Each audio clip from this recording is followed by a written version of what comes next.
Saya sebagai Ketua Panitia Tabligh Akbar UAS di Payakumbuh merasa perlu untuk membuat video ini sebab tampak bahwa MUI menjadikan mimbar-mimbar ceramah sebagai jalan untuk menyampaikan pandangan-pandangan terbatas terkait blunder yang dilakukan oleh pengurus MUI Kota Payakumbuh yang menolak Tabligh Akbar UAS. Kronologi singkatnya, Al-Husam sebagai Panitia Tabligh Akbar UAS mengirimkan surat permohonan rekomendasi pada hari Selasa 15 Oktober. Dan berdasarkan permintaan Buya Erman Ali sebagai Ketua MUI Payakumbuh, surat itu cukup dikirim via WhatsApp. Yang dijawab kemudian bahwa MUI tak perlu mengeluarkan surat rekomendasi. Bahkan Ketua MUI menyampaikan bahwa beliau menunggu undangan. Namun kemudian, Rabu tanggal 16, virallah surat bahwa MUI Payakumbuh menolak Tabligh Akbar UAS di media sosial, di mana tidak ada satupun panitia acara yang mendapatkan surat itu secara pribadi. Bahkan saya pun mengonfirmasi ini kepada Sekum MUI Payakumbuh, Hanan Putra, dan ia memberikan jawaban yang tidak jelas. Kamis, tanggal 17, keluar pula video yang menyatakan bahwa pada acara yang belum terlaksana ini ada unsur politik praktis yang tentu saja merupakan fitnah.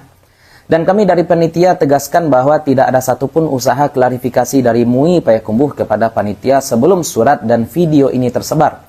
Setelah itu barulah MUI Payakumbuh menghubungi kami ketika MUI Payakumbuh sudah terlanjur dibully oleh masyarakat. Adapun kebohongan yang perlu kami luruskan di sini adalah: pertama, Sekretaris MUI Payakumbuh sudah berbohong kepada Ketua MUI Sumatera Barat bahwa ia mengirim surat jawaban melalui WhatsApp kepada panitia. Sekum MUI Payakumbuh tidak pernah mengirimkan surat apapun kepada panitia, baik secara langsung ataupun via WhatsApp. Justru panitia mendapatkan surat itu dari orang lain. Ternyata surat itu sudah viral di salah satu akun medsos di Payakumbuh. Parahnya, kebohongan ini kemudian disampaikan berkali-kali di mimbar-mimbar ceramah Ketua MUI Sumatera Barat. Maka kami dari panitia sangat menyayangkan sekelas MUI Sumatera Barat menjadikan kabar bohong sebagai bahan untuk berceramah. Sehingga yang muncul kemudian adalah provokasi. Kami sebenarnya sudah konfirmasi ini ke Sekum MUI Payakumbuh, di mana beliau justru menyalahkan tembusan surat. Maka kami perlu pertanyakan, apakah Sekum MUI Payakumbuh menyalahkan MUI Sumatera Barat, Polres Payakumbuh, Kesbang Pol Payakumbuh, ataukah Banwaslu Payakumbuh? Kedua, adanya ketidaksinkronan antara keterangan MUI Payakumbuh di dalam surat balasan publik dengan video yang beredar, dan juga dengan pernyataan Sekretaris MUI Payakumbuh pada acara yang disiarkan di Padang TV Jumat malam lalu. Jawaban dari Sekum MUI Payakumbuh pun tidak tegas. Apakah yang ditolak itu adalah kegiatan politik praktis, ataukah tabligh akbar, ataukah Ustadz Abdul Somad secara personal, ataukah sekedar menolak memberikan rekomendasi acara?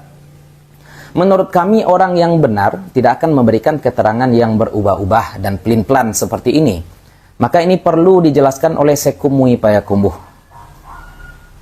Ketiga, di dalam acara yang disiarkan Padang TV pun Sekretaris MUI menyebutkan bahwa juru bicara panitia yaitu saya sendiri menganggap bahwa Ustadz Erman Ali sebagai Ketua MUI Payakumbuh sebagai orang yang sesat. Ini pun merupakan kebohongan yang perlu diklarifikasi oleh Sekum MUI Payakumbuh. Keempat, dan ini yang paling utama rasanya, MUI di dalam video menyatakan bahwa acara yang belum terlaksana itu ada unsur politik praktis. MUI juga berbohong telah melakukan kajian. Kalau memang hal tersebut diputuskan berdasarkan kajian, maka kami meminta kepada MUI Payakumbuh untuk mengeluarkan ke publik kajian seperti apa yang MUI Payakumbuh lakukan, sehingga bahkan panitia pun tidak diikut sertakan dalam kajian tersebut.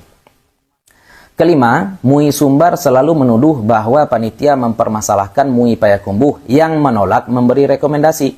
Berkali-kali panitia tegaskan bahwa yang dipermasalahkan adalah MUI yang menuduh bahwa acara tabligh akbar yang akan dilaksanakan ini bermuatan politik tanpa tabayun atau meminta klarifikasi kepada panitia. Belum lagi surat yang dikirim tidak kepada panitia namun kepada publik. Ditambah kesalahan parah Sekum MUI Payakumbuh karena begitu ingin membela diri, sehingga menyatakan bahwa Imam Lais bin Sa'ad ada di Irak, padahal beliau itu di Mesir. Kami yang fakir ini meminta kepada Ketua MUI Sumatera Barat untuk tidak lagi menjadikan informasi bohong ini sebagai bahan orasi di mimbar-mimbar. Hal ini tidak akan membuat yang keruh menjadi jernih, justru menjadi provokasi. Kami juga menyayangkan sebenarnya ketika kami klarifikasi di kolom komentar akun Facebook Tuan Ketua MUI Sumbar, akun kami malah diblokir. Mengakui kesalahan adalah sikap seorang kesatria. Tidak akan berkurang harga diri oknum Majelis Ulama Indonesia mengakui kesalahan, kemudian meminta maaf. Namun kalau arogansi sudah menguasai diri, maka sama-sama kita meminta kepada Allah agar kita mendapatkan hidayah. Bismillahirrahmanirrahim. Assalamualaikum warahmatullahi wabarakatuh. Innal hamdalillah wa nusalli ala nabiyyina Muhammad ibni Abdillah wa ala alihi wa sahbihi wa mawalah. Saya Hanan dari Sekretaris MUI Kota Payakumbuh. Pada kesempatan kali ini izinkan saya menjelaskan tentang isu yang beredar di media sosial bahwa MUI Kota Payakumbuh menolak kehadiran Ustadz Abdul Somad. Bahkan ada yang sampai mengatakan menjegal Ustadz Abdul Somad, ada yang mengatakan membubarkan tabligh akhbar, menggiring massa untuk menentang ulama dan segala macamnya. Maka mengutip perkataan dari Ustadz kita, Ustadz Abdul Somad, bahwa teks tersebut tidak ada yang lebih memahami melainkan orang yang menuliskan atau mengucapkannya, karena teks itu tidak bisa menjelaskan dirinya sendiri. Maka saya selaku Sekretaris MUI Kota Payakumbuh ingin menjelaskan kepada kita bahwa yang namanya bahasa menolak Ustadz Abdul Somad, menolak tabligh akhbar, menolak para ulama, menjegal dan segala macamnya, itu tidak benar.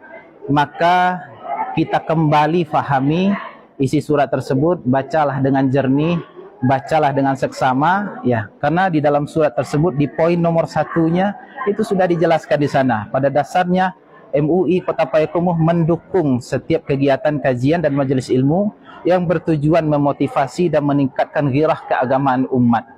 Kalau MUI menjegal tabligh akhbar, menjegal Ustadz Abdul Somad, menghalangi dakwah beliau, berarti poin 1 ini tidak akan muncul. Bacalah surat ini sebagai satu kesatuan dari awal sampai akhir. Nah, apa yang ditolak oleh MUI di sini dari surat tersebut adalah surat jawaban kepada orang yang meminta rekomendasi kegiatan kepada MUI. Ada panitia yang meminta rekomendasi sebagai salah satu syarat untuk mengurus izin keramaian di kepolisian. Maka salah satunya disyaratkan oleh kepolisian adalah adanya rekomendasi dari MUI. Maka judulnya disebutkan di sini, ya. Kita baca di sini, ya, sehubungan dengan masuknya surat dari panitia penyelenggara tabligh akhbar Ustadz Abdul Somad nomor sekian perihal permohonan rekomendasi. Jadi di sini perihalnya permohonan rekomendasi. Maka jawaban di poin 4 itu adalah menolak memberikan rekomendasi. Maka jangan kita pelintir kemana-mana karena isu banyak sekali beredar, dan jangan sampai kita berkomentar sebelum kita memahami sebenarnya duduk persoalannya.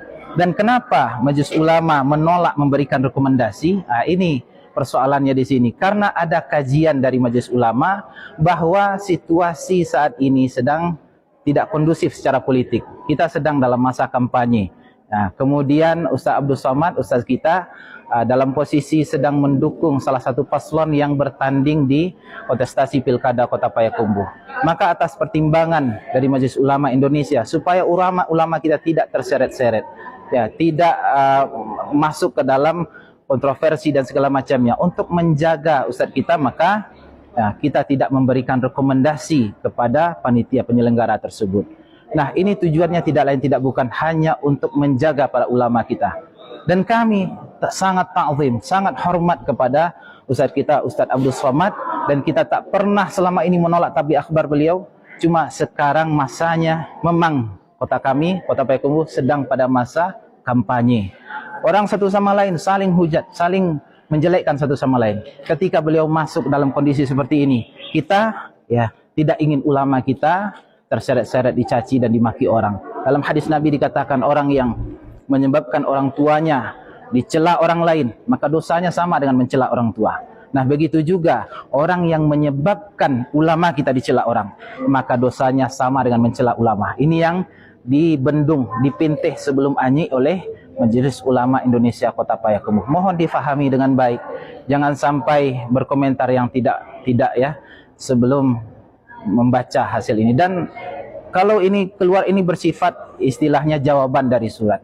Ini bersifat keterangan saja. Dan kalau memang acara ini tetap dilaksanakan, silahkan, kami persilahkan, karena tanggung jawab MUI memberi atau tidak memberi rekomendasi, bukan untuk menolak para ulama kita. Mohon ditanggapi dengan cerdas, dibaca dengan cerdas. Itu penjelasan saya. Wassalamualaikum warahmatullahi wabarakatuh. Hadirin hamba-hamba Allah yang kami muliakan, saya perjelas saja ya, jangan dikabur-kaburkan karena sudah jelas oleh kita semua. Ini sudah kadung diangkat ke permukaan. UAS dilarang bertabligh akbar di Payakumbuh. Yang melarang siapa? Katanya tidak melarang, mengeluarkan surat yang intinya tidak memberikan rekomendasi buat yang bersangkutan mengadakan acara tabligh akbar. Hadirin, pihak yang mengeluarkan ini adalah Majelis Ulama Indonesia Kota Payakumbuh. Saya ingin memperjenih ya, kalau bisa, kalau mampu dengan izin Allah Subhanahu wa taala. Saya perhatikan kedua belah pihak bermaksud baik. Apalagi UASnya yang hanya pihak yang diundang datang. Sementara Majelis Ulama ingin menjadi kiper yang menjaga, ingin menjadi filter yang menyaring, ingin menjadi semacam apa itu namanya, semacam alarm ya, yang memberitahukan, memberi ingat agar umat ini tidak dibawa kemana-mana. Ini tugas Majelis Ulama Indonesia dan ini sudah hak, kewajiban dan wewenang mereka. Hadirin, ketika mereka menganalisa, ketika mereka mengkaji, ketika mereka memutuskan, semoga saja itu bukan dengan hawa nafsu, karena mereka adalah orang-orang alim, orang-orang yang mengerti seluk-beluk Al-Quranul Karim, orang-orang yang mendapatkan pencerahan-pencerahan dari hadis-hadis Nabi dan sirah Nabi Muhammad SAW. Lalu mereka putuskan sebuah keputusan. Keputusan itu sifatnya lokal ya, yaitu untuk Sumatera Barat, dilaksanakan oleh Majelis Ulama di satu kota tertentu, di satu kabupaten tertentu, bahkan bisa jadi di satu kecamatan tertentu. Nah, dengan apa yang mereka dapatkan dari koordinasi antara para majelis ulama dari berbagai provinsi, dari berbagai kabupaten, kecamatan dan sebagainya, keputusan ini dilaksanakan untuk di Payakumbuh. Maka itu adalah sesuatu hal yang memang harusnya dilakukan oleh MUI. Ya, mereka mengeluarkan surat, mereka memberi peringatan kepada umat, mereka menjaga umat. Ini langkah yang benar. Inilah dia kerja Majelis Ulama Indonesia. Dalam hal ini mereka, dalam hal ini guru-guru kita, para alim ulama kita yang ada di Majelis Ulama Indonesia ya, untuk Provinsi Sumatera Barat dan wabil khusus untuk Payakumbuh sudah melakukan proksinya. Hamba-hamba Allah yang kami muliakan, hanya sekarang yang disayangkan adalah kok yang dilarang adalah ulama ahlus sunnah wal jamaah. Itu yang jadi pertanyaan. Nggak melarang sih, kami membiarkan kok tabligh akbar, tapi jangan dalam kondisi sekarang. Orang mau pilkada, nanti aja setelah pilkada selesai. Hamba-hamba Allah yang kami muliakan, tabligh akbarnya diizinkan nggak? Enggak. Kenapa nggak diizinkan? Ya karena MUI tidak mengeluarkan surat rekomendasi. Padahal itu syarat dari kepolisian untuk membuat sebuah keramaian, harus ada surat rekomendasi dari MUI. Ketika MUI dimasukkan surat untuk dimintakan rekomendasi, MUI tidak memberikan ya dengan pertimbangan ini, akibatnya tentu pihak keamanan juga tidak membenarkan. Kan akibatnya jadi tidak diizinkan. Jadi Bapak Ibu, intinya yang dibaca oleh umat bukan apa latar belakang 1, 2, 3 akhirnya nomor sekian pelarangan. Udah yang dibaca oleh umat adalah MUI melarang UAS untuk bertabligh akbar di kota Payakumbuh. Waduh, heboh, ribut. Musuh Islam tepuk tangan. Yes, begaduhlah kalian, bercakaplah kalian, berperanglah kalian sesama kalian. Yang rugi siapa? Yang malu siapa? Minangkabau malu, Islam malu ya. Yang tidak pantas terjadi nampak di luar. Padahal kaum muslimin, hamba-hamba Allah yang kami muliakan, kami sebagai salah seorang di antara dai yang menyeru kepada persatuan dan kesatuan semampu yang kami bisa, kami sebagai salah seorang di antara aktivis dakwah pengemban amanah dan risalah Rasulullah SAW menghimbau kepada seluruh pihak beberapa hal berikut ini. Dan untuk kita umat yang mendengarkan kajian ini juga mudah-mudahan tercerahkan ya, mudah-mudahan juga tersegarkan. Kita tidak berpihak kecuali hanya kepada kebenaran. Maka kebenaran itu tidak bisa dikatakan abu-abu. Kebenaran itu jelas. Al-haqqu bayyinun, al-haqqu min rabbik fala takunanna minal mumtarin. Kebenaran adalah mutlak dari Allah Rabbul Alamin, kau tidak boleh di pihak yang ragu-ragu. Hadirin masyiral muslimin, hamba-hamba Allah yang kami muliakan, maka inilah nasihat yang pertama. Kepada siapa kami berikan nasihat? Kepada guru-guru kita yang terhimpun dalam majelis ulama. Antum bukan maksum, ya, majelis ulama kita bukan maksum. Walaupun sudah duduk bersama, peluang tergelincir itu ada, peluang salah itu ada. Setidaknya walaupun tetap dalam menganalisa hukum, dalam istimbatul hukmi syar'i, ya, daripada kitab dan sunnah, tetap saja peluang salahnya ada, peluang tergelincirnya ada. Jangan katakan asal sudah ijma' kami se-Sumatera Barat sudah mutlak benar. Belum tentu. Ketika sumber mengatakan ini benar, mungkin analisa ulama yang lain di provinsi yang lain ini masih nilainya sekian. Jadi perbedaan itu selalu ada. Oleh karena itu, hamba-hamba Allah kami muliakan, setiap orang selalu punya peluang untuk tersalah, siapapun. Kullu bani Adam khatta'una wa khairul khatta'ina at-tawwabun. Ini yang pertama. Yang kedua, hamba-hamba Allah yang kami muliakan, bila memang majelis ulama Indonesia tugasnya berhati-hati mengawasi umat, mengawal akidah umat, mengawal agama umat, mengawal umat ini tidak tersesat dan tidak disesatkan, mengawal agama umat ini supaya tidak dilarikan kemana-mana, bahkan bertekad mengawal umat ini sampai ke akhirat, jangan sampai menjadi ahli neraka, maka tolong diurus secara syumul, secara komprehensif dari segala urusan. Bukankah MUI bergerak di bidang sebelumnya, ya, sebelum pemerintah mengambil alih, di bidang veto untuk mengeluarkan hak label halal? MUI dulu yang mengurusin. Bukankah MUI yang berhati-hati betul untuk bisa keluarnya sertifikasi halal kepada suatu produk makanan tertentu? Hati-hatinya MUI itu luar biasa, dan MUI memang layak mendapatkan hak untuk melakukan itu, karena masalah urusan halal dan haram itu ada di pihak ulama, ya. Mereka dengan seluruh tim ahlinya akhirnya memutuskan begini. MUI ada dokternya, ada pakar gizinya, ada pakar kandungan makanan segala macamnya, duduk bersama, lalu MUI akhirnya memutuskan, blok, ini haram, udah nggak boleh, nggak dikeluarkan. Itu contoh. Begitu juga dalam masalah pemahaman, MUI mengeluarkan fatwa sekian karakteristik pemahaman sesat dan menyesatkan. Itu diadakan konsensus setelah para ulama seluruh Indonesia kumpul. Kemudian blap standar barometer sesat adalah ini. Kalau ada salah satu di antara itu ada, berarti aliran ini sesat, kelompok ini sesat, kiai itu sesat. Begitu caranya, dan ini sudah MUI lakukan. Begitu juga mata pelajaran, ya. Begitu juga tentang media, ya, tentang informatika, apa saja MUI punya peranan, sebab mereka adalah benteng penyelaman umat daripada tersesat atau disesatkan demi selamatnya dunia dan akhirat. Jadi kerjaan MUI itu luas, termasuk dalam masalah politik. Dalam masalah politik, MUI jangan ambigu. Saya perhatikan, ini saya tidak memberikan luas, ya, saya hanya mungkin saja akan kunci untuk Sumatera Barat. Kalau agak kurang terima Sumatera Barat, ya sudah, payakumbuh. Jangan ambigu sifatnya. Bagaimana ambigunya?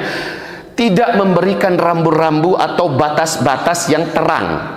Ini dalam hal MUI memberikan pencerahan, pencerdasan, ya. Adapun dalam hal melarang atau tidak melarang, dalam masalah kontestasi ini berpihak kemana, ini berpihak kemana, itu bukan wilayahnya MUI. Itu adalah wilayahnya KPU, ya. Dalam hal ini wilayahnya bagian pemilihan umum. Jadi dalam masalah ini, hamba-hamba Allah yang kami muliakan, MUI hanya cukup memberikan rambu-rambu. Ini loh pemimpin yang layak kita pilih. Ini loh pemimpin yang layak kita pilih, yang seperti ini jangan, seperti ini jangan. Bahkan kalau mau lebih ekstrim, saya berani mengatakan dari mimbar ini, seharusnya MUI di setiap provinsi, di setiap kabupaten, di setiap kota madya, kalau mau tampil totalitas, ya, tanpa ragu-ragu, tanpa takut-takut, tampil betul sebagai pelindung dan penyelamat umat, harusnya MUI tampil di setiap kota. Umpamanya siapa calon wali kota, ada sekian, ada 3 calon umpama, ya, maka MUI ini berembuk sesama mereka yang mengerti seluk-beluk orang ini siapa. Masalahnya mereka yang akan menentukan selamat atau celakanya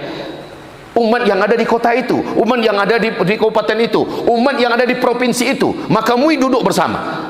Kalau perlu jangan sehari selesai, karena satu persatu dibedah nih. Seorang ini kapasitasnya apa, masa lalunya bagaimana, track recordnya bagaimana, ini calon wali kota, ini calon wakilnya bagaimana, orangnya apa saja masa lalunya, dikaji semuanya. Menurut Islam bagaimana, kemudian mana yang lebih dekat. Oh ternyata ini orang punya bahaya di sini, ini orang punya masa lalu begini dan ini, dan menurut agama ini nggak bisa. Dan seterusnya, oh ini orang punya usaha bir, punya usaha pelacuran semacamnya, dan sekarang dia mau mencalon menjadi anu. Jadi dia harus punya kajian, dan MUI memberikan kepada umat calon dan standar daripada pemimpin yang dipilih menurut yang Allah dan Rasulnya ridhoi, yang insya Allah mengantarkan kota kita, mengantarkan kabupaten kita kepada yang lebih dekat kepada Allah, kepada yang lebih selamat daripada maksiat adalah fulan dan fulan. Kajian dari MUI. Itu kalau seandainya kita berani, MUI berani. Kalau berani, MUI nggak berani, maka jangan ambigu juga. Dalam hal ini, ketika MUI tidak menentukan pilihan mana yang terbaik di antara sekian banyak calon, sungguh demi Allah Subhanahu wa taala, umat itu kebingungan, Pak Ibu. Ya, umat ini kebingungan. Kita pilih mana ya? Kita pilih mana ya? Kalau MUI mau tegas seperti ini, maka demi Allah setiap kota provinsi se-Sumatera Barat akan punya pemimpin yang terbaik insyaallah taala. Karena umat dengar satu fatwa jelas bahwa dari majelis ulama menyatakan yang terbaik dari sekian pilihan adalah sefulan. Oh, seluruhnya baik, tapi yang terbaik sekian. Kan dalam Islam calon pemilihan kan seperti itu. Ada sekian yang baik. Yang terbaik yang lebih mendekati kepada kriteria apa? Kalau ada satu orang sama umurnya, sama hafiznya, sama ini, mana yang lebih baik? Kan begitu. Kalau begitu harusnya MUI mengatakan 3 calon ini mereka adalah orang-orang yang soleh, mereka orang-orang yang baik, tapi yang lebih mendekati karakteristik adalah fulan bin fulan. Begitu dong. Jadi dengan ini umat jelas siapa yang akan mereka pilih. Orang dari luar, dai dan ustadz manapun dari luar, kalau ada yang mau masuk, maka MUI tinggal sampaikan saja kepada orang itu, ustadz itu, ya, kami atas nama Majelis Ulama telah memutuskan untuk umat di kota ini, pilihan kami ini dengan pertimbangan ini. Maka ustadz yang bersangkutan akan menyesuaikan dirinya. Begitu kaum muslimin. Jangan sekali lagi orang dari luar tidak boleh dikatakan jangan ikut berpihak kemana-mana. Itu bukan kapasitasnya MUI. Tidak boleh MUI mengawal sampai ke tingkat itu. Kaum muslimin akan memuliakan. Nanti dampaknya anu, toh sudah terbukti. Kaum muslimin akan memuliakan. Emang ada orang yang dijamin, walaupun maaf ini, walaupun dipilih oleh majelis ulama se-Indonesia lalu dikirimkan menjadi gubernur Sumbar, ke depan dia akan tetap baik. Maaf ini, saya tidak berani mengatakan kalimat pasti MUI bisa menjamin. Enggak bisa. Bisa jadi suatu ketika orang ini tergelincir, masuk perangkap dan sebagainya. Maka dalam hal ini MUI tidak dalam kapasitasnya mengawal atau melarang ulama yang juga Ahlussunnah wal Jamaah dari luar ketika mereka mengatakan saya mengendorse ini, saya mengajurkan pilih ini. Itu karena apa? Karena MUI tempatan tidak punya penjelasan pilihan. Kalau ada, kan jelas sekali lagi. Jelas sekali lagi kami katakan, setidak-tidaknya berikan gambaran fulan begini, fulan begini, fulan begini. Yang lebih dekat dengan karakteristik adalah ini. Silakan umat setelah itu berfikir dan memilih. Majelis ulama telah memberikan pencerdasan dan bahkan memperjelas. Ini dilakukan dalam sejarah. Ini dibuat selalu di dalam pemilihan demi pemilihan. Ada beberapa calon terbaik, akhirnya dipilihlah yang lebih baik. Bagaimanapun dalam masalah ini, karena ini adalah public figure yang akan diangkat menjadi pemimpin, dia harus jelas apa kelebihan ini, apa kekurangan ini, apa bahayanya ini, apa keuntungannya ini untuk agama, untuk umat, untuk bangsa. Insya Allah kalau itu dilakukan, selesai masalah ini kaum muslimin. Kalau ini dibuat dengan izin Allah, umat jadi terang. Mungkin dari mulai tingkat jorong sampai kepada sampai kepada gubernur, insya Allah yang terpilih orang-orang soleh, orang-orang yang terbaik di antara yang ada. Nak do elok surang jodoh dari 3 calon itu buruk saudalahnya. Pasti karena mereka yang diusung oleh partai-partai yang ada, pasti di antara mereka ada yang lebih minim mudaratnya bagi umat. Maka itu saja yang dikedepankan. Baik, ini saran dan nasihat. Diterima tafadhol, tidak diterima kami sudah memberikan apa yang rasa-rasanya layak untuk dilakukan oleh majelis ulama. Adapun melarang ulama luar yang juga Ahlussunnah wal Jamaah, apalagi dalam hal ini udah mau jelas-jelas mau berangkat, mau khutbah, mau tabligh akbar, situ baru tidak bisa. Wah, ini sakit, Pak. Sakit dari pihak mana? Pihak panitia yang sudah mempublikasikan, panitia yang sudah mengurus ke sana kemari, panitia yang sudah menyewa gedung, yang sudah mempersiapkan ini, yang mungkin sudah puluhan dan ratusan juta keluar. Sakit bagi ulama Ahlussunnah kita yang dari pihak lain, dikatakan ulama luar.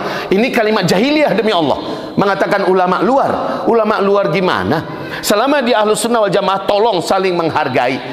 Ahsannya majelis ulama, kalau tahu ada siapa yang mau datang, kirimkan surat kepada pihak yang mengundang.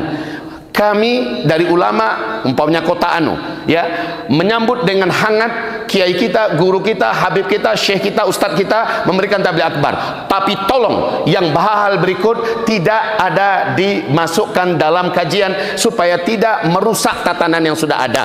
Ini oke, ya. Tetapi sayangnya kami tidak mengizinkan. Wah, ini kena ini Bapak Ibu, dan ini adalah sesuatu yang disayangkan. Seolah-olah kearifan orang Minang yang terkenal dengan arif bijaksana hilang. Seolah-olah kebijaksanaan kita yang terkenal lapang dada, ya, welas asih, kasih sayang, dan sangat pandai memilih kata dan bahasa, bajanjang naik batonggo turun, ya, kato mandaki, kato maleriang, kato mandata, seluruhnya kita punya. Sekarang itu seperti di mana tempatnya? Hadirin yang kami cintai, jadi ke depan kami tidak ingin lagi, ya, kita tidak ingin lagi adanya ulama Ahlussunnah wal Jamaah dikotak-kotakkan.